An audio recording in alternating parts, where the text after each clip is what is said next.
When you're all set to accept bookings from your customers after payment gateway integrations and all, the next step would be to load funds onto your wallet.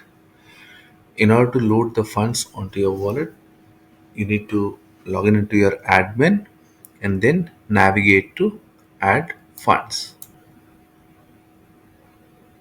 Now, you need to add this bank account as a beneficiary, and every time you transfer the funds, you need to fill in this form.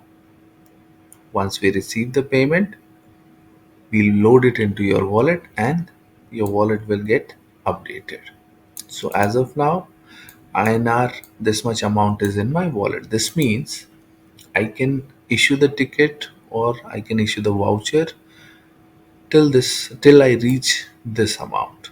You will have 100% transparency in every time a wallet gets charged. You'll have you'll have it in your transaction history. So these are all transactions, and then these are the funds that has been loaded, and this is when we charge you. Now, every time we charge you, we have the details over here. So let's say this one is debited for the flight booking.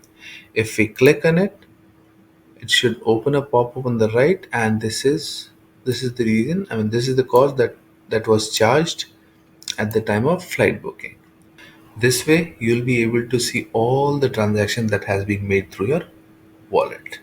Do let us know in case if you have any questions or feedbacks in the below comment box, and do follow us for more such informative videos.